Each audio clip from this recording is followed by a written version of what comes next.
Hello viewers, welcome to yet another edition of the Youth and the Road to 2018 program, and I'm your host Lovejoy Mutongwiza. And today, continuing with the issues that we've been discussing, today I've invited young political analyst Tererai or Sithole and Shame Gadzikwa, who is also known as Comrade Samora within his circles. So today we're going to be talking about youth-related issues. We will be focusing on youth being used as pawns within the election period, and we're also going to be talking about the emergence or the rise of youths, of aspiring youth candidates for the upcoming 2018 elections. And then we're also going to be talking on how youth can rise from being mere voters to being public office holders, and any other issues that are going to be coming in. So I'll let these gentlemen introduce themselves, although I have introduced them before. I will start with you, Comrade Samora.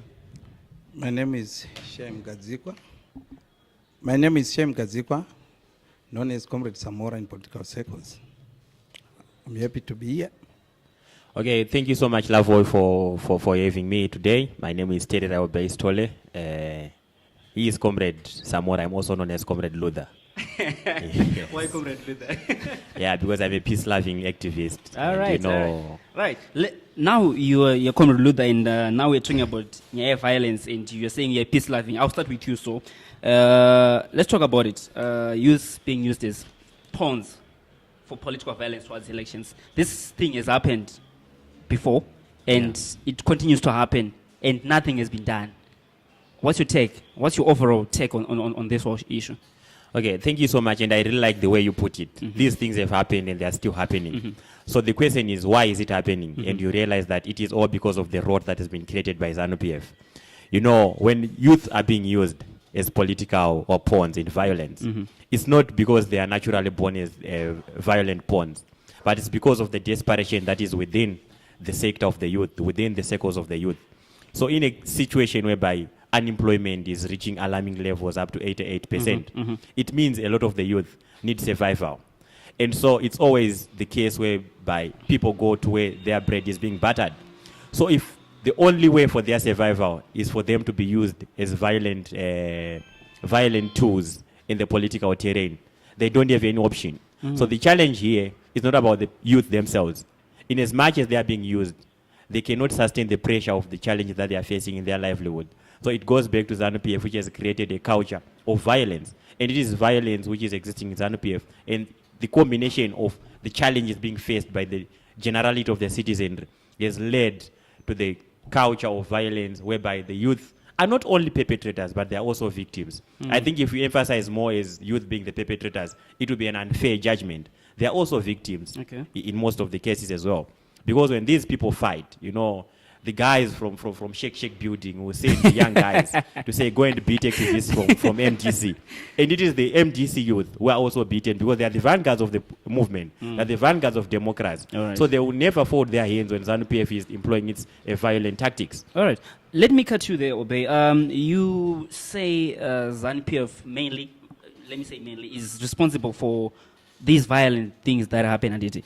But my MDC youth, haven't they been also been used as pawns with for political violence? You look at my case recently, my Zanupf, she was beaten by alleged MDC youths, right? Ndovanwana vacho vari kuita izvozvo. Saka kana muchiti Zanu-PF ndiuri kuita, hazvireve here kuti futi kune vamwe ve-MDC vari kuzviitawo? Thank you so much for putting it rightly, Lovejoy. You said alleged. It was alleged that she was beaten. The same name as Zanu-PF. No, for Zanu-PF, I can provide evidence in several cases where Zanu-PF has been violent. But in this case where Coupe is said to have been beaten, you know, headlines were flashed saying there was bloodbath at Blower offices for MDC. But there was no blood, neither to talk of a bath. So nothing really happened in terms of violence. But of course, issues can be circulated in various ways. Basically, the people have been peddling those lies.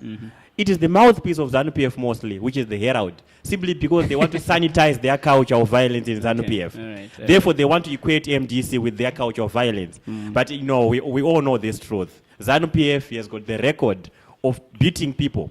They have got the record of killing people. And that has never happened in MDC.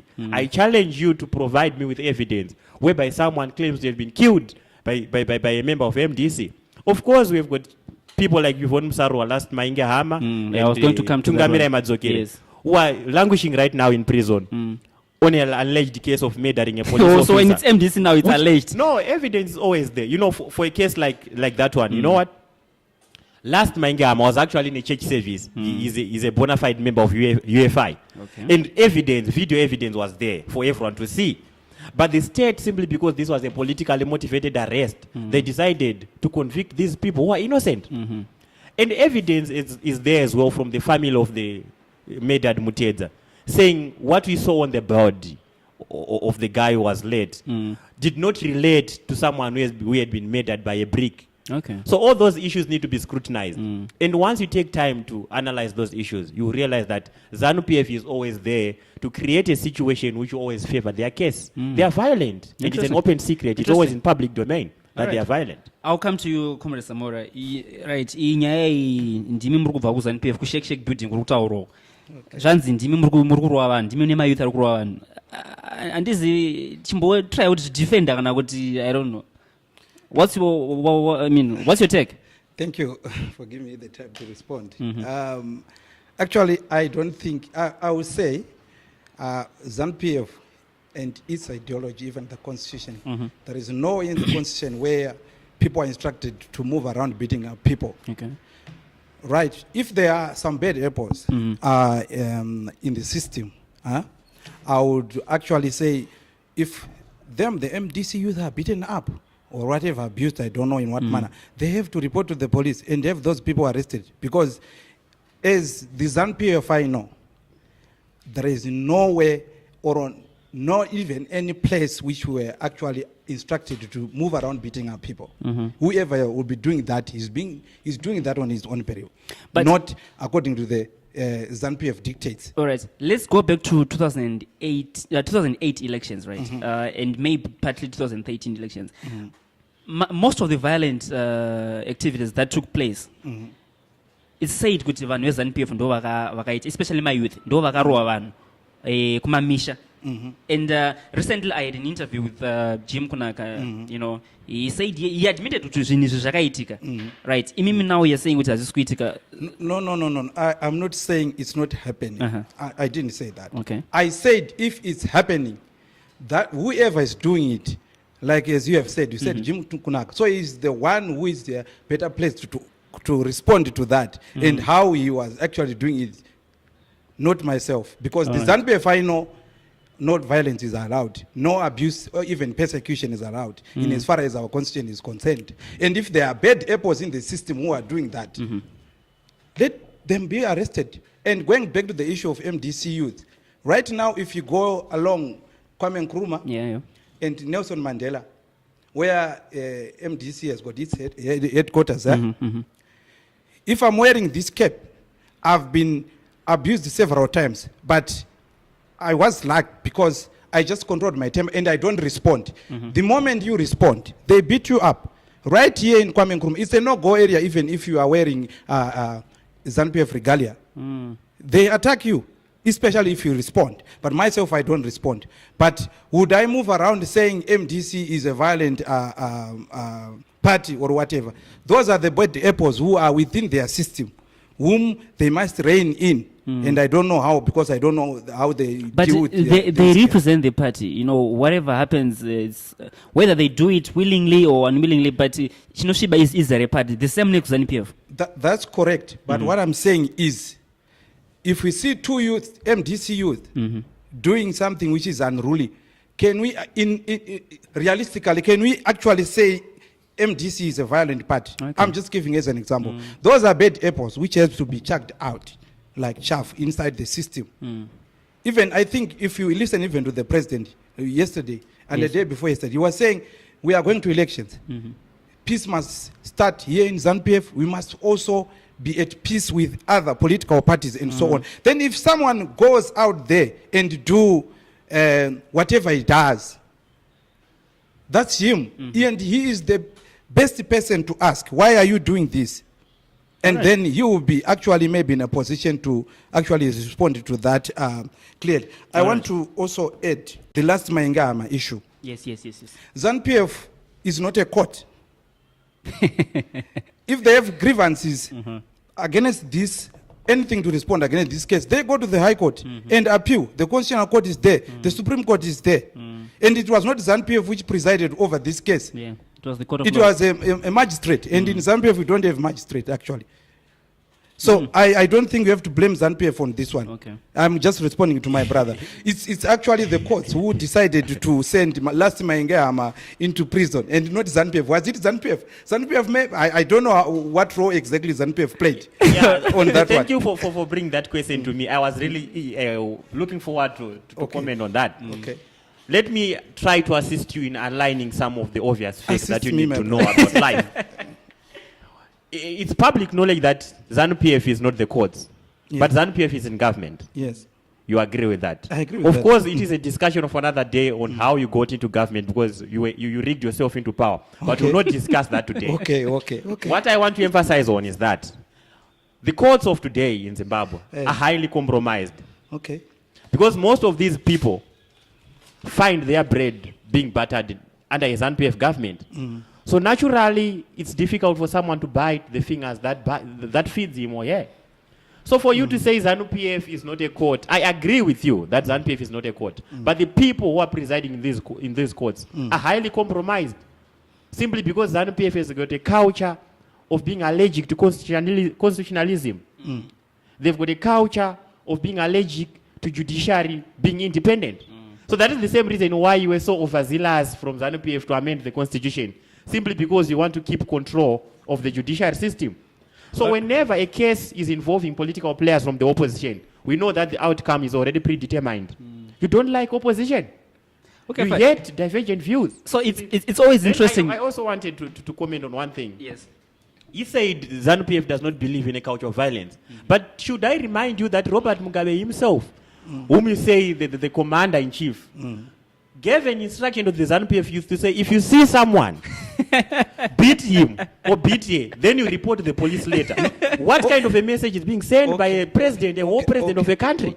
Okay. All right. Can you not say that is a violent incitement? Okay. Fine. It's always interesting that if you bring someone from Zanu-PF and someone who has got a different opinion from Zanu-PF, it's not sort of a tussle. But we don't want to go away from the issue, because the issue trend now is Nyayema youth. Of course, yes, it comes from political parties themselves.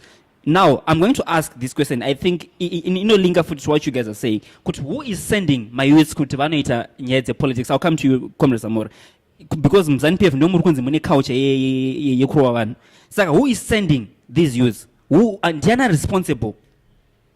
Okay, before I respond to that, I want to respond to this one, which is saying the president said, you have to, if you see, can you just repeat? What did the president say? If you get hold of someone who's doing something, beat him first, then report to the police later. Something like what, Obey? No, it's all about doing something which is anti-Zanu-PF in their own view. Okay. So that person should be disciplined by the guys who get hold of him. Then, so my point is, I don't want you to go further because you are lying. No, you know what? okay. The president said that there was a team which had a car which have the first lady's picture and the first and the president's picture branded on it.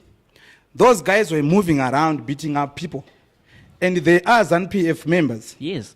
And it was reported that they were moving around. They even actually forced this alleged MDC member to kneel down and worship the portrait of the First Lady. Those are the guys which were being referred to beat them up first. That we call that prawn. They are our party members, and they were bringing the party into disrepute. So he didn't say beat up people wherever you go. Anybody you see doing whatever is anti-Zanu-PF. They were saying disciplining our own youth cannot be said to be moving around disciplining. No. Violence is not taught him. The violence is not taught him. Whether it happens in Zanu-PF or it happens outside Zanu-PF, violence is violent. Because how can you say if you find someone, okay, not whether someone, saying, okay, someone. It's fine. Those guys whether with a Zanu-PF those member, guys with portraits of the president and the first lady inscribed on their cars. Those are the guys. Not So let me get you straight to Comrade Samora. You're saying, Guti, it's allowed within Zanu-PF to beat each discipline other. in courts.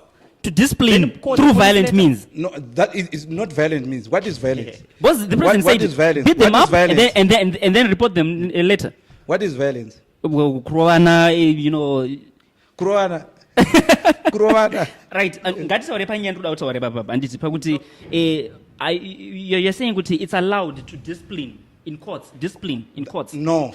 Now that's another thing. Uh-huh. I was correcting him on what the president said. He Okay. didn't say the MDC. No, I personally didn't say it's about MDC. I you personally said said someone. about Alright, Robert fine. Mugabe It's okay, preaching the but gospel of violence. You said someone, anybody you see doing something anti-Zanu-PF, that's what you said. And that's what I wanted to correct. Okay, thank He you for said, correcting that. But are you agreeing that Robert Mugabe, your president, was preaching violence? To say you should beat people first, then report to the police later. So where is the responsibility of the police? Should we start by beating, then report later? I wouldn't determine into violence. What is it? All right, fine, gentlemen. called You still haven't answered my disbelieving. question. Who is sending my youths kuti vanorova vanhu within political parties? Kukanti ameno ndiani ari kungotuma vanhu kuti vanorovana, especially nguva yema-elections. Ndo pandoda kuti tisvike ipapo. You wanted me to respond? Yes, to I that, wanted right? you to respond on that one. Actually, for this one to be clear, I think we would want to have those who might have been sent to beat up people or to do whatever they do. Because myself, I believe here in a non-violent environment. When we are going to elections, But it's all about... do you admit kuti zvinhu izvi zviri kuitika? Yeah, you hear about them, that people have been beaten up, even maybe within the party. That people have been at each other's throat and so on and so on. But that's something which we mustn't actually be encouraging people to do. Because when we are going to elections, whether it's within the party, on our primary election, or it's against another political party, you know, it's all about votes. Do the people want you? Or do the people like you? Do they want to vote for you? Or they don't want? And it's their right to choose who they want to vote for. So I don't think we have to actually preach this gospel of beating each other, or maybe those foul plays and maybe blackmailing each other and so on. Let us put what we have for the people on the table. Then the people, let them choose freely who they want to vote for. That's what I believe in. I don't believe in violence. All right. Obey, you said something about youth being not merely being perpetrators, but also being victims. Yes. Can you please explain on that one? How do they become victims in all this? Matrix? Okay. Thank you so much for raising that. Firstly, they are perpetrators from the background when they are being sent by their political leaders to beat up people as a way of defending their territory. You know, that is how Zanu-PF has been surviving for all these years. When their power is being threatened, they revolt, they go into violence as a way of defending their territory. But at the same time, where there's violence, there's that person who's sending the violence and the receiver. So we've got two individuals here. The one who's beating and the beaten one. So what I'm simply saying, coming from the background of the opposition, we have been the victims of violence for a long time. It is the youth who are mainly beaten, simply because they've got this conviction. They are sent by their conviction to defend their own political party, to defend their own mothers, to defend the citizens. So when Zanu-PF, you know, pounces at the ordinary citizens violently, it is the responsibility of the young people again to defend. So in the process of trying to defend the family, in the process of trying to defend the parents, they are victimized. So that's where the logic of being victims as well is coming into play. So I really need to maintain and emphasize that, yes, we've got two versions here. We've got the youth from Zanu-PF who are being sent by the couch of violence, you know, existing in the political party, who are led to a situation of beating people. But at the same time, those who are receiving the violence are the victims. So I think you understand the dynamics that I'm trying to narrate here. All right. Yep. Comrade Samora, in Kenya recently, after the elections, or let me say the period pre, during, and after the elections, there was violence, and this violence was also perpetrated mainly by the youths. These youths are said to have been sent by opposition party leader Odinga, right? And more than 24 people died. Now in Zimbabwe, we're going to elections 2018, and Zanu-PF has been said, within your party, not individual, but what would you want to see within your party, so that we don't see such things happening, such things like what happened in Kenya, happen here in Zimbabwe? Because we have lost lives before. Well, now we don't want to lose more lives. What can be done in order to my youths vasabvume kutumwa? It's actually up to them. Up to the youth. Yeah, to decide. When I'm told to come and attack you, you must think first, why should I attack you? Why should I attack Lovejoy or my brother here? You have to actually be calculative and analytic yourself before being sent. There's something you have to just say, I cannot do this. All right. Obey pa sure he said kuti unemployment ndo chimwe chinhu chinokanganisa vana because munhu anouya ndishefu ava vauya Lovejoy enda unorova ningi ndokupa kana tungotika $1,000 inini muhomwe mangu handina kana mari and I've got no option because ndikuzoti ndokurupa mari saka topagadzisa sei papa pakuti I'm not going kubasa but still ndikuda mari and pobva payo offer ikunzi ndorwe munhu topaadresa sei? So ungararamere nokurova vanhu because unorova munhu ka obva afa anoita ngozi ndiani and tingararamere tichirovana kuti ini ndiwane mari I have to go around and beat up people or I have to go and attack my brother so that I get money. Is that only the source where we can get money? All right, because apa ndoda try kuti tizive kuti where is this violence coming from? What are the causes? I'm saying if you are being sent to attack people, you must be able to turn that order down. I can't. Why should I go and beat up people? So it's up to the youth. They are the most foolish because they are the ones who are being sent to do dirty things. Interesting. Yes, Obey, you want to say something? Thank you so much for acknowledging that Zanu-PF is made up of foolish people. No. Because, you know, because public domain hears it that, you know, violence is a product of Zanu-PF. And today are saying people who are involved in violence are foolish. So thank you for that acknowledgement. It's going to go a long way. Yes. Anyway, let me comment and respond to his question where he is asking about where is the violence emanating from. Firstly, I would say the violence is emanating from greedy. You know, the culture of being greedy, which is existing in Zanu-PF, leads them to be violent. Simply because they don't want to be moved from their comfort zones, where they are looting, you know, fattening their pockets from the taxpayers' money. So whenever their power is being threatened, they always resort to violence as a way of defending their territory. This has happened. This is happening. And I'm sure this will happen again because we already have signs of a bloody election next year because Zanu-PF has already resorted to train border gazes. You know, it's a preparation for violence. And I also mentioned the fact that the other thing that is allowing violence to exist is because it is a culture of a political party which is in government. You know, I think Zanu-PF believes in violence as a way of retaining political power. Okay. Unlike other opposition movements that we have. I really applaud the MDC led by Tererai. From the onset, they said they would take state power through democratic means. You know, they've been rigged several times. And there was no single day when they thought of, you know, taking up arms simply because they stand with what they believe in. They can't take arms when they don't control my arms actually. No, it's not about controlling. So are you telling me that when these guys... No, I'm not saying anything. Let's continue. It's possible for people to take arms even if they don't control them. You know, we had the Smith regime, but the guys went to war. Were they controlling the war, the army? They were not. But it is about the motivation. But I'm simply saying the opposition today has never been motivated by violence. Therefore, they are still in opposition even up to now. Something that could have been changed.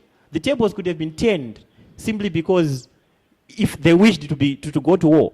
But as I know today, Zanu-PF is one of the most divided political parties. So if a war is to erupt today, it's obvious that G4 to side with other guys and Lacoste to side with other guys. So it's possible again to take power through the violent means. But as the opposition, they do not believe in that, which is totally different from Zanu-PF.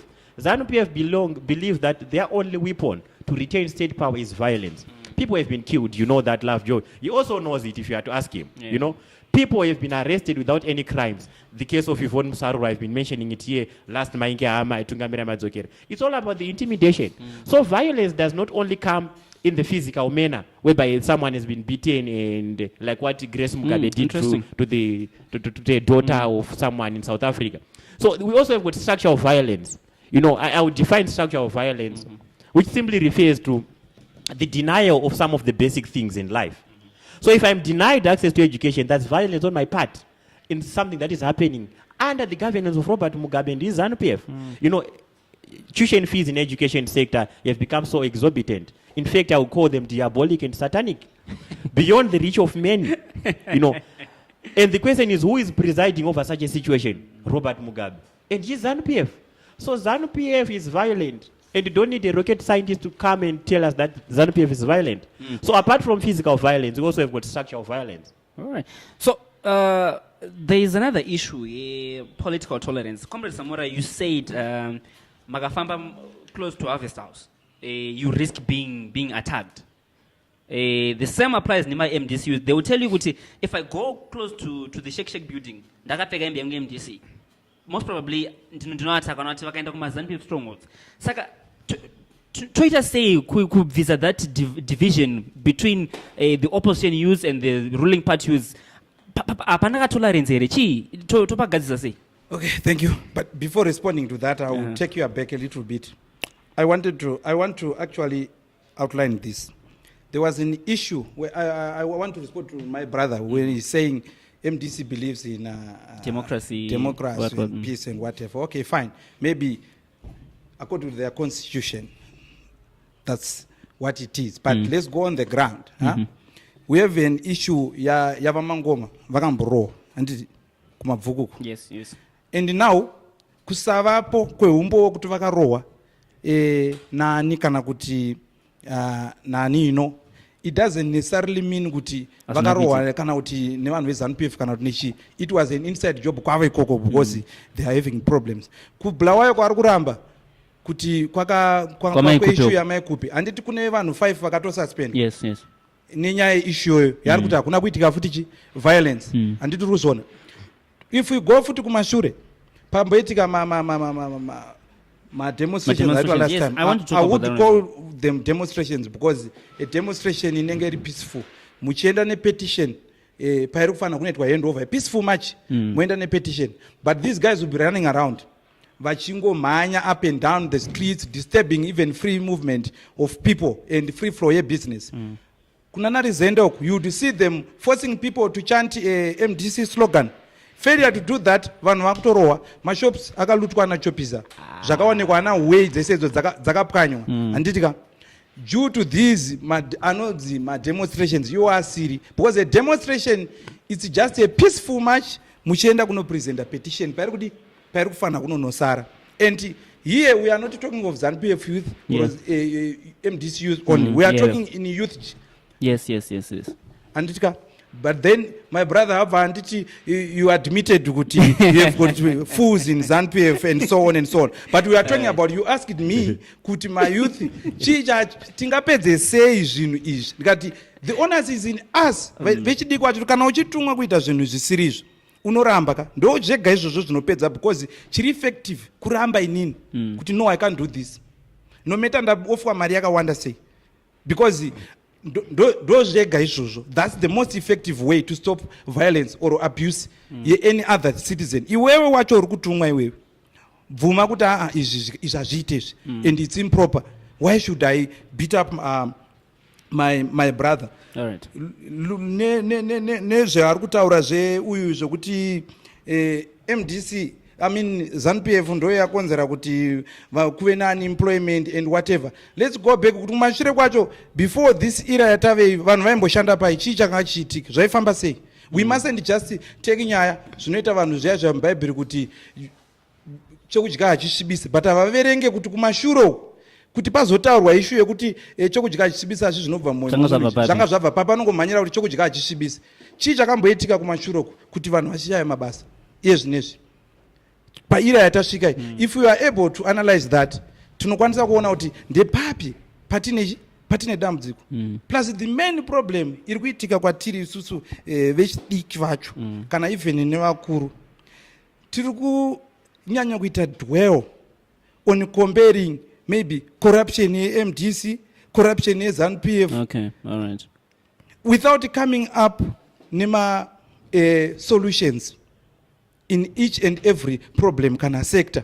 Because at the end of the day, MDC cannot be maybe always saying out zvinhu zvisiko kana zvisingaexist somehow somewhere. I can give you a very good example. Honorable Maridad pane nyaya vakamboya nayo muparliament. Wega you could see kuti no murume uyo apa akaita research dzake mishe and zvinhu zvinoda kuitwa looked into nekuti hakuna government inorarama isingakwanisi kucollecta tax zvakanaka. Kana vanhu vachivheta tax vachidai kunana Messi kuya kunana Spain kudhusis Messi achifaindiswa iye nababa wake vaivheta tax and so on. Anditika but tikazenge tasvika palevel iyoyo yekuti haisi nyaya yekungonyombana chete tichitukana kana kuti tichitaurirana zviri negative tichikwanisa kugara pasi kuti where are we getting it wrong, ndepapi pari kuda kuti tisikwatanudze tifambe tese zvakanaka, because at the end of the day nyika yacho ndeyedu tese. Kana sewage ikaputika haiputike chiyamba mangu chete chero kwake uyu inoenda because haisarudzi. Saka takutaura zveservice delivery. So how best can we improve on service delivery and whatever? No matter kuti government irimo as you claim kuti tiri kuriga Zanu-PF iri kuriga imimo muri kurigwa muri kupi, because with the system we are now using polling agents enyu anenge ariko kuma polling station rigonzi ballot box iri ndera Mugabe kana kuti ndera Tsvangira iroro rira Mugabe agents enyu anenge ari kupi, because kana akuverengwa rinobhetenwa chivhurwa vanhu vachiratidzwa. Rigging I would want to have evidence yakanyatsokwana kuti ari kurigwa sei my elections. All right. Muri kupi. All right. Because it's all about numbers. Ndoda kupa chance to respond to what Comrade Samora is saying, but I will also throw the question yekuti, are we likely to see any what's the word?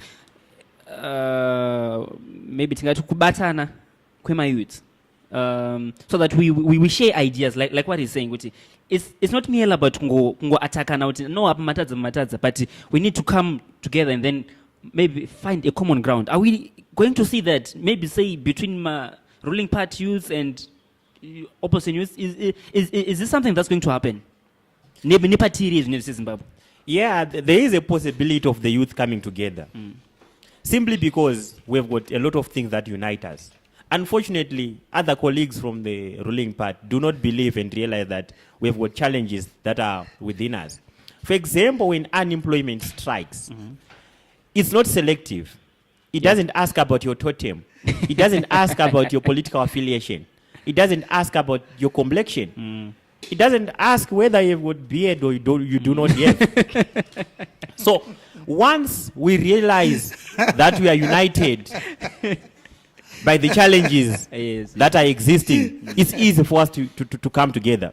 Unfortunately, we've got other colleagues of my age who are also the youth, who could be victims of the same challenges that I am facing, but simply because they belong to Zanu-PF, they are told that you are not supposed to be uniting with these guys because they are sellouts.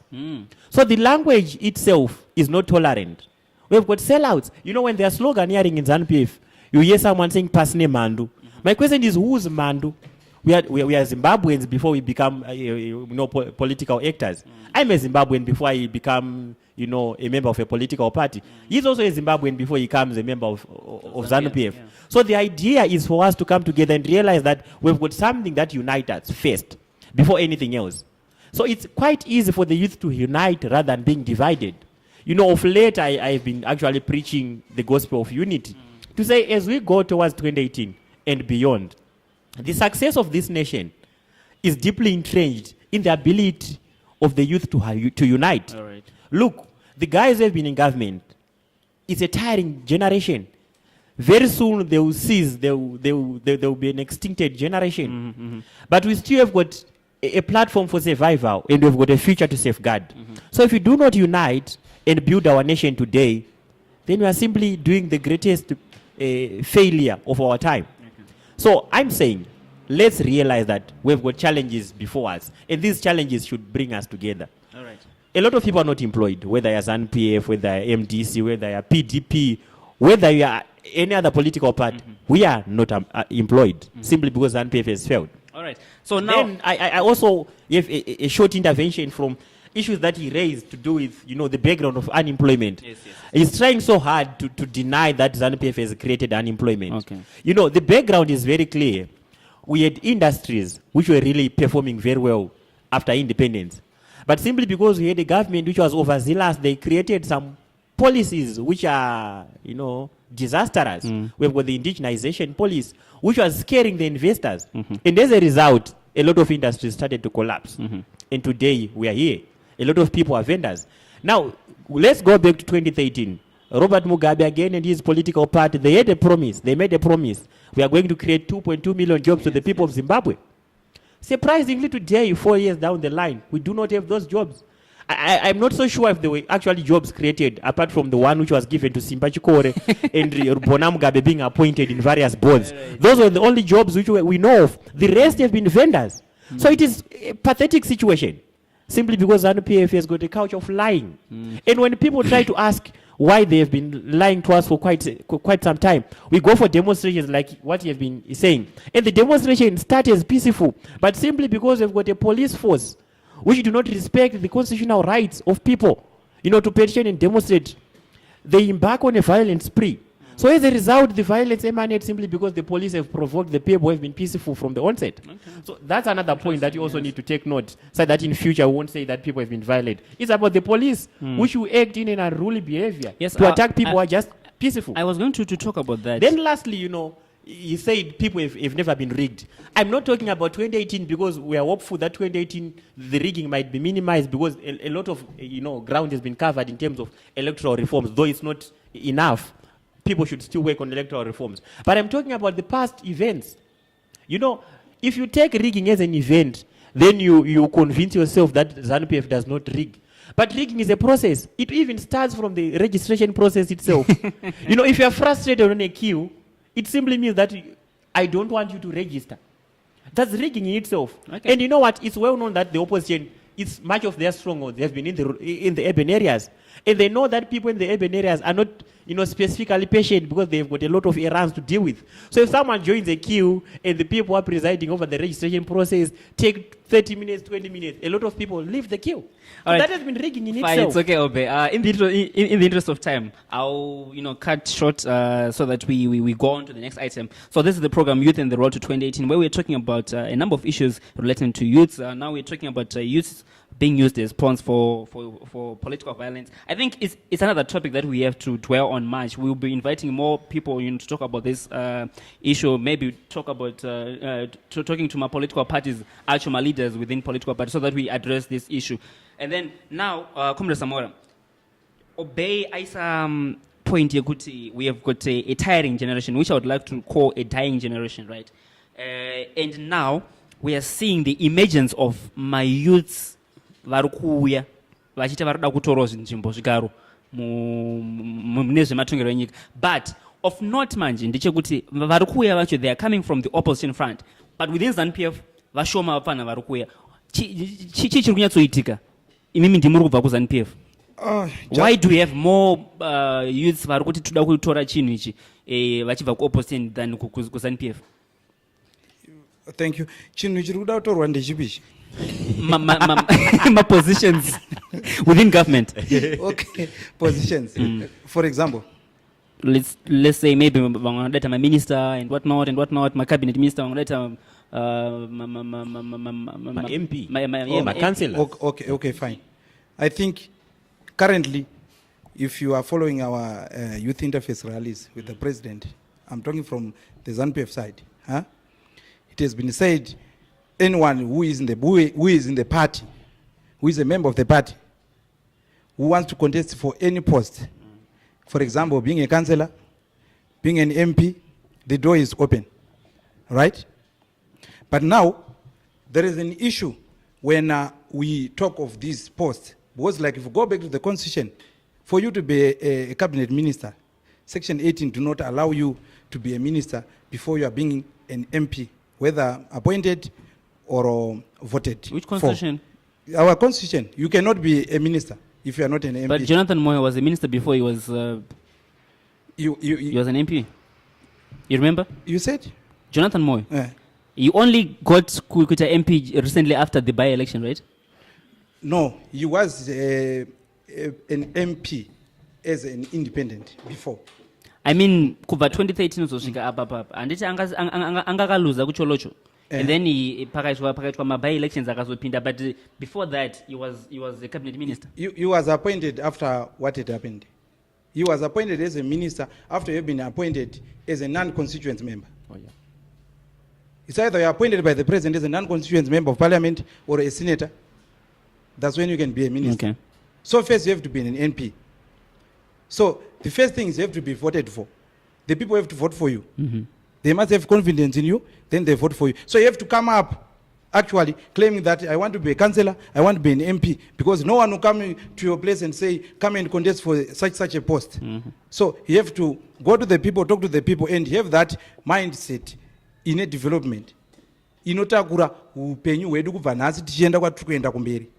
Then if you are voted into that office as an MP, then maybe you can be appointed as a minister. That will now depend with the president, because all ministers, as you know, they serve at the mercy of the president. Is the appointing authority. Even I think from their side, you know, recently we saw the likes of Advocate Jamisa and Mudzuri. I'm just giving as an example. They were appointed, and I understand it was on merit. That's what actually happens. Young people must come up. They must rise up. But following the procedures. I saw that coming. I saw that coming. Not to you. Because I think I take nyika kainotongwa kana ne WhatsApp. Okay. Yokungoti afunga zvafunga. We have got ways to solve this, because zvazvinoita iko kutukana nema slogan anga chataura. Iwo kwawana kuti Mugabe mudenga. Yes. Mugabe pasi karoverei pasi and you know vane mawo maitiro avo avanoita handitika. So kana takuzoti isusu pasi nemhandu, kana watodaro kwandiri wamhandu, because uri kuda kusimudza president wangu mudenga womurovera pasi, do you think kuti unoramba uri shamwari watomhanduka? Saka I will say pasi nemhandu kurevani kureva uyu akakanda president mudenga uyu achimukandira pasi, president akavhoterwa ne2 million plus people, you know, kuda kuuraya mweya yevanhu vese ivavo emotionally musadaro wakomana handitika. Okay, then coming kune nyaya indigenization, I want to touch on that one. The issue is these guys who used to own my industries, handitika, they want to continue controlling zvinhu ivo. Isusu vene venyika tisinganyanye kubenefit. I'll give you a very good example. Ye company ends BHP. When BHP came, they came with all the machinery and whatever. They employed a lot of people. If you maybe you are familiar with the story. Then they were told to do the operations for 5 years. And it was said, after 5 years, guys, we sit down. And then we'll see how much you can pay as tax. So for the 5 years, they did their mining and exploration. They did it for free. And when they got to the 5-year mark, what did they do? They said, we no longer have platinum. But we agree here all that minerals are non-renewable. If they are exhausted, that's it. But BHP said, we no longer have platinum here, and we are closing down. And they retrenched people, and they gave them large sums of money. They closed it down. Why? They didn't even want us to also benefit on that project. And now came Zimplats. They are doing the explorations now, right? And they've been instructed to put a purifying plant there at which is worth, I think, 98 million or so, right in here in Zimbabwe, so that we can have the full benefits of these things. And this indigenization thing, in the 40s in Nigeria, it happened. And it worked out very well. Why not here in Zimbabwe? Simply because they don't want us to benefit from these minerals and whatever resources we have. They want to be benefiting much more than us. All right. That's where we are clashing now. This issue of indigenization, okay, I think it's a discussion for another day, but just in passing. I just wanted to respond to, because he had actually raised the point. Yes, just in passing as well. There have been claims that it's benefiting Zanu-PF, especially my youth Zanu-PF, and the MDC cannot the opposition front vachi sideline or panyadze indigenization is I wouldn't want to get into that much, because I am a Zanu-PF member. I did not benefit on any. Maybe one of the few that didn't benefit. Not one of the few. I'm one of the many. But what I would want you to say is, we cannot get things equally every time. What I would advocate for is a fair distribution. Whenever there is something, if it is distributed fairly, I wouldn't even complain that I did not get it, because even kana kudzimba kwatinoberekwa chaiko chaiko hataitengerwa bhutsu tese ka1. Mumwe anototengerwa this time, mumwe achizotengerwa depending nemawanirwo anenge aitwa patime iyoyo. So our government iri crippled, and mari dzacho dzekuti mayouth anga achipiwa vese ka1 ka hatingaiwane, government haingaiwane yese. There are a lot of things to look into.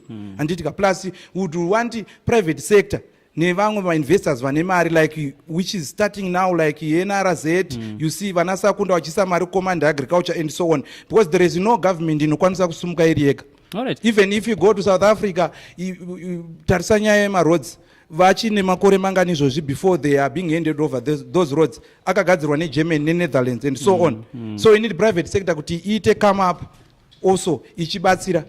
All right, Comrade Obey, I'm coming to you. I have to throw this question back as well. Yekuti, we have got my young aspiring candidates who are coming from the opposition front, but few from Zanu-PF. What's your take on that one? Yeah, that was going to be obvious, and it's always obvious, because Zanu-PF does not allow growth. Zanu-PF does not believe in the minds of the young people. So even if you look at the hierarchy of Zanu-PF itself, a few years ago we had Skosana is the youth leader. Absalom Skosana. He was the youth leader, but if you were to ask him about his age, it was something like 65 years. And his argument was, we cannot allow child-headed families. Hey. So they were taking the Zanu-PF youth as children. And you know how a child is treated. You lack the ability to make some decisions. So for that particular reason, Zanu-PF will never allow the youth to take positions, simply because they don't have confidence in their own youth. They only have confidence in their own youth when it comes to violence. You know, they are being used to beat people. But when it comes to delivery, they don't believe in their youth. So it is quite different from the opposition itself. You know, we've got an opposition which is quite respectful to young minds. We've got an opposition which is quite respectful to new ideas. Now, for every serious political party, you know, there's need to create room for new minds. And if you don't respect the young people, then it becomes a problem and a challenge to that particular political party. So I will again point out to the successes that have been made by the Movement for Democratic Change. You know, they've got a youth quota that they established come the next election. So 20% of the total seats that are going to be occupied by MDCT, they're going to belong to the youth. So this is just the minimum of 20%, which means we've got 20% for the youth plus, because, you know, you can also battle with an old guy in a certain constituency. So win the primary election. Giving youth seats on a silver platter, even though they are not capable of it's not about silver platter. It's about the allocation. So it's you know, there's an allocation. Then the secondary thing is about who occupies that allocation. So what I'm simply saying is that the allocation is already there. Then the question of who is going to occupy that particular position is another question. You see, but for now we should celebrate what has been done by this political party. To say it allows the growth, it allows the existence of young minds. But it is a movement, by the way. So a movement can never be sustained without the allowance of new brain. So now the youth have been given the opportunity to contest in these seats, 20% plus. So the question of the ability and the capacity is secondary. But what is primary and what, you know, requires some celebration and what requires some, you know, applaud is the ability to respect the youth and offer them some seats. Right. You know, recently Robert Mugabe, after realizing that this opposition political party has done a lot to the youth, he started to say we want what you call the youth interface rallies. Youth interface rallies. Why now and why not before? Maybe he's seen the light. Very correct. He has been blind all this while. And it's unfortunate that our government has been led by someone who was blind. But it's now too late for him to realize now, because next election is going to be rejected by the electorate. That's a discussion for another day. Yeah. Right. Comrade Samora, we have got someone like Nkosana Moyo. I always, you know, talk about this whenever I'm with my guests. Nkosana Moyo is suggesting good thing. Junior cabinet ministers, right? What's your take on this issue, EOE? Does it promote my youth? Can I kungopo my youth on a silver platter, like what I was saying? Okay, before I respond to that, what you've said. Number one, he mustn't behave as if he's a Zanu-PF spokesperson. Okay. It's not the president who arranged the youth interface rallies. It's us, the youth, through our Secretary for Youth Affairs, Honorable Chipanga, to Chipanga is an honorable. Yes. yes, he's an That's a honorable another from day as well. Makoni West. So he's the one who came, actually the youth came up with that idea of meeting the president. And I would actually want to tell you how it is being done. At first, before going to that province, that particular province, there is an inter-district meeting. And the provincial officials will go down to the districts, the districts will go down to the branches will go down to the cells and talk to the youth. They say out whatever they want from our government, current government and the party to be delivered.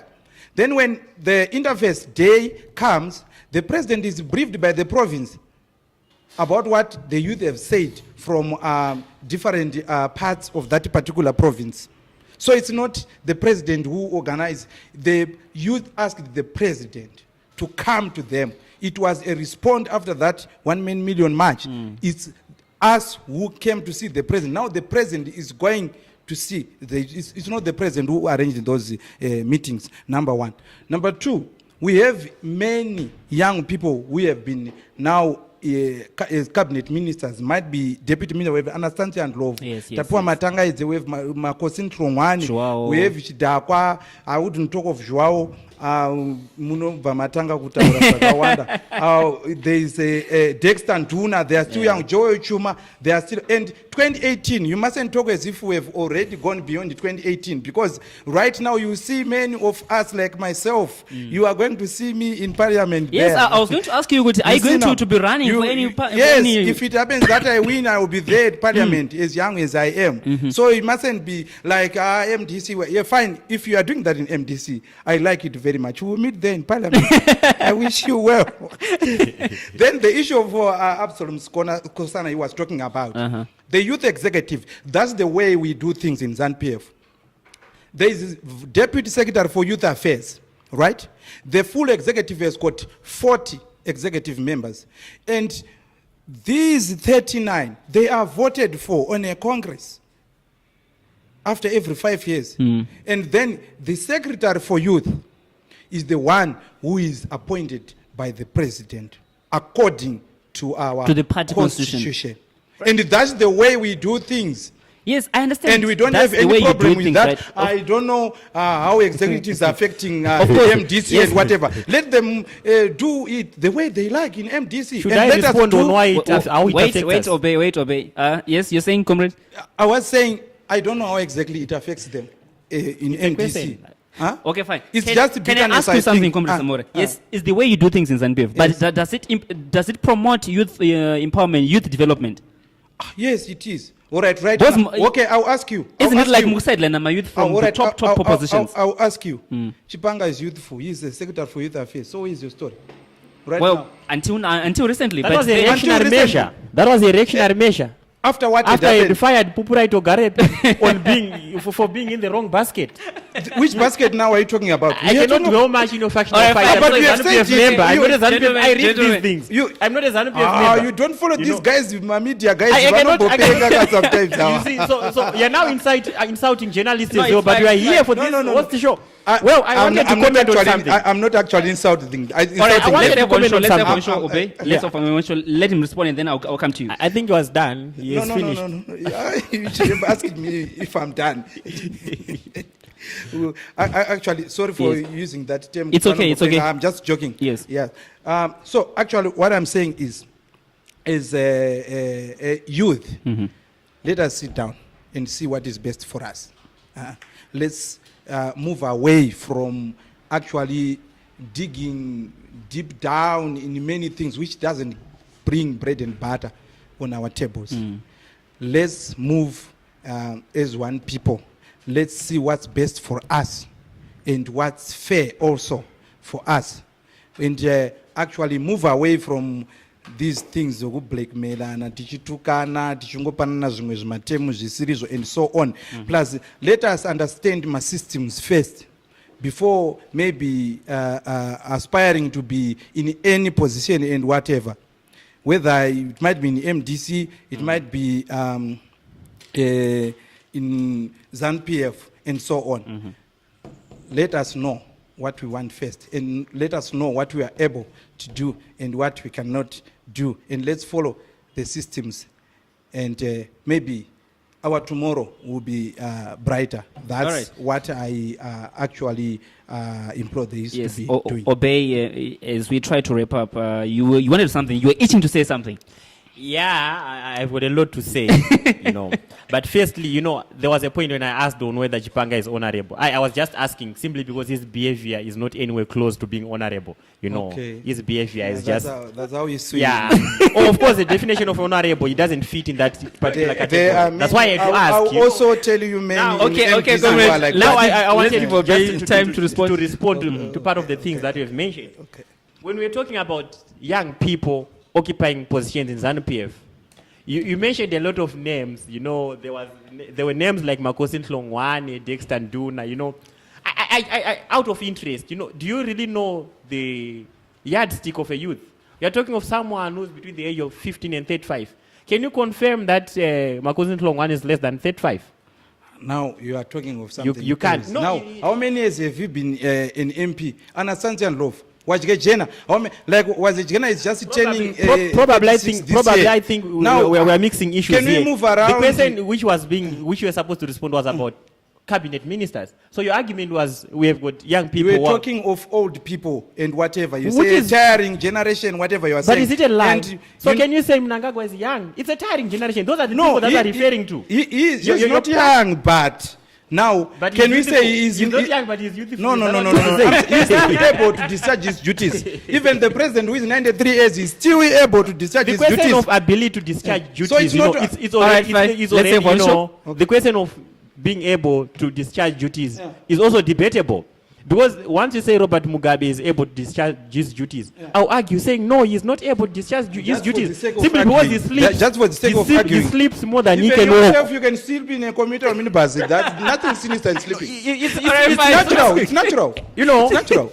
Now I don't think we can take this discussion anywhere further because we want to talk of no, real no, no, issues. no. Now you're talking about sleeping. I'm not denying that every human being sleeps. All right, But why gentlemen, would someone sleep while Why have you not talked to? Lovejoy, you're on hosting the this show? event- Can you try to on the moderate the event process? Where he's not sleeping. You only identified him when he was sleeping. That's why Because that's where my concern is. Every time All right, he's fine. sleeping, Let's when put he's this- not We cannot sleeping, talk about he's not good delivering. things Let's- which guys, Zanupf have done. let's not You are divert only- from- you are from- only talking from the about issue at hand Can right you- now. Can you kindly Comrade Samora, ensure let's not that I'm divert from the safe? yes. I can't keep quiet when No, you no, are no, saying Can you because- kindly ensure that I'm safe? All right, No. fine.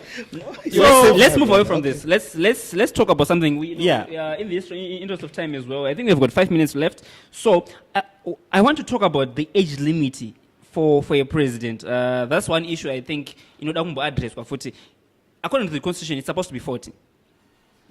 Minimum 40. Yes. And it for one to be a president. Yeah. Now we've got my youth tongoti maybe very below 39 is anditika. Munye, are we not saying kuti tukumudzvanyirira pamwe ane something better to offer kana ari president peri kuti vasatora mapositions iwayo? Now Yes, the- I'll start with you, Comrade Okay, Samora, the for issue about a goes minute. the issue goes to the constitution. The constitution has to be amended first.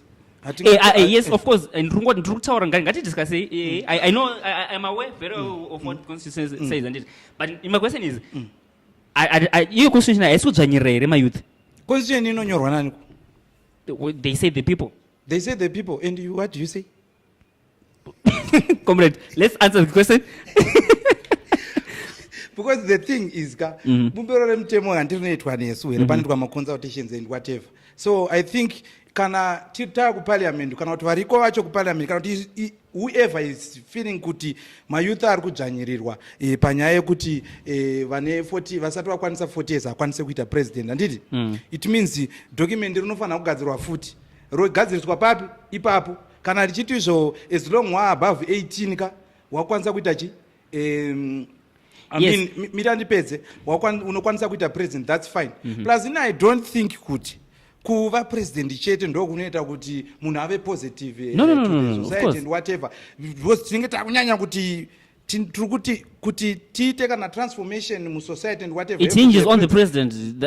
That's where everything emanates from. That's what you think, and I respect that, because myself I would be comfortable with any arrangement as long we are following as long as mchizokwanisa kutora mari system kutora chi handinayo because I don't know you also have to answer me kuti tifambidzane zvakanaka because saka inini I'm comfortable with whatever arrange as long because I believe kuti document kai ma views arimo ndo anenge akataurwa ne majority so I can't go against inini ndiri one I can't go against but imimi from the willing let's talk from a youth Mm. point of view. We are not. Yes, we all are aware of what the Constitution says. 40, blah blah blah.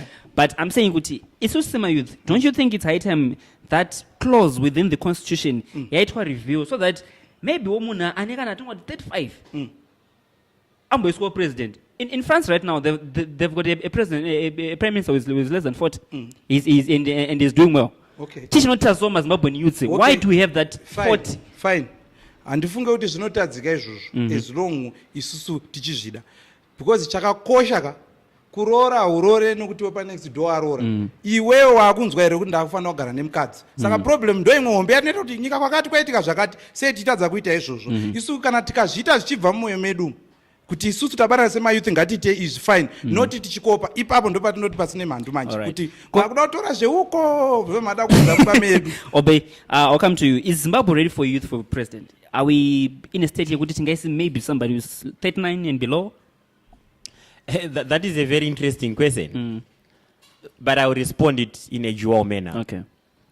The first thing that I want to respond to is about the age limit, which says 40 should be the minimum age for someone to be a president. I totally agree with you that it's quite limiting when it comes to contestation. We also have got young, bright minds. Yeah. We have got the ability to lead this nation. But simply because they haven't reached, the age of 40, they are not allowed. So the argument that we need old people to deliver is actually out of context. Simply because we still have got old people in government right now, but they're not delivering. So if age was all about delivering, then Zimbabwe was going to be the very perfect and best country because we've got Robert Mugabe was 93. Unfortunately, he's 93, but delivery is 0. So age is not the absolute, sign of maturity. So I totally agree with you that we need to revise some of these provisions. But then unfortunately, like what has been mentioned, it's about the Constitution. The document that we have today is talking about 40 years. So you cannot go against that at this point simply because that is the binding document. But meanwhile, we can actually exhaust other avenues for political leadership. The young people should not be afraid of anyone. They should stand as MPs. The young people should stand as councillors. The young people should occupy all other contestable positions until a point when you have a constitution that allows the young people to take a leadership position specifically for the presidium. As it stands right now, it is a bitter pill to swallow because the constitution does not allow the young people to lead. All right. So like what this comrade has said, that is so, looking forward to be in parliament next year. I welcome the idea, but I'm also not so sure about his age. All right. But of course, we'll meet in parliament next year because I'm also going to contest. And I'm not God willing, but we have to make our effort as well. So I'm not apologetic on my stance to take political power. I'm not 40, I cannot be a president. But for now, before I reach 40, I've got a lot to do. I'll be in parliament, I'll move very brilliant motions because I believe that I've got the capacity as young as I am. We unfortunately have run out of time, but I'll put you guys on the chopping block, right? I'll start with you, Obey. What's one thing that you like about Zanu-PF? The only thing that I like about Zanu-PF... Is it the only thing or one thing? It's the only. All right. I can't have 2+ because Zanu-PF has nothing good in it. Anyway, one thing that I like about Zanu-PF is their ability to retain power at all costs, whether killing or arresting people. That's the only thing that I like about them. All right. And another question. If you were to change something about Zanu-PF, what were you going to change? I would remove Robert Mugabe from their power and not replace him with Mnangagwa and remove Mnangagwa as well. In fact, I would prefer him to be the president of Zanu-PF, not another person who's in Zanu-PF right now. All right. Interesting. Come on, Samora. I'll throw the same question. What's one thing that you like about, let me say, the MDC, not merely the opposition front? MDC as a party or a baby? The MDC in general, as an institution. To be honest with you, I appreciated Nelson Chamisa when he was Minister of IT. ICT during the what do you call it? GNU. Government of National Unity to actually maybe bring some ideas which can make us go forward as a nation or maybe as a government. I appreciate them. All right. And then if you were to change something about the MDC, what would it be? We change everything. They must move away from the stance of calling for sanctions, number one. Okay, that's a topic for another day as well. Number one. And they said one, not two. Oh, okay. Yeah. Fine. Okay, all right, fine. But before we wrap up. Just in less than a minute, comrade. Okay, fine. He's saying the president has done zero. To begin with, chirungu chari kutaura changa chisingadzizwe kare. It was the president who came up with the education for all. It's President Mugabe. No offense, no offense on that one. And MDC has also failed just now to pay its workers at the HQ, the properties being attached and whatever. They have their own, and they can't. If they can't manage such a small institution, you can't expect them to be managing this whole nation. It's a tall order for them. All right. Interesting discussion that we're having here. Parting shots. What kind of an election would you want to see in 2018? 30 seconds. A violent-free election. And this is a take-home message for my colleague. Go and tell your people to abstain from violence. It's a very bad culture. All right. And then, Comrade Samora, what kind of an election would you want to see? I would like to also see a peaceful election. He must also tell his colleagues not to abuse Zanu-PF supporters. All right, that's been the program Youth and the Road to 2018, where I had Comrade Samora from Zanu-PF and Tererai or Sithole, who is a political analyst, but is on the flip side.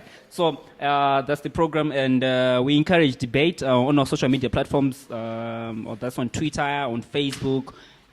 We use the hashtag Zimvotes18. And if you've got anyone from any political party that wants to come to this program, we encourage you to get in touch with us so that we can talk on the on youth related issues as we head into 2018. That's been the program Youth and the Road to 2018. My name is Lovejoy Mutongwiza. Join me on another program. For these and other stories, visit our website www.263chat.com. Follow us on Twitter @263chat and like our Facebook page 263chat.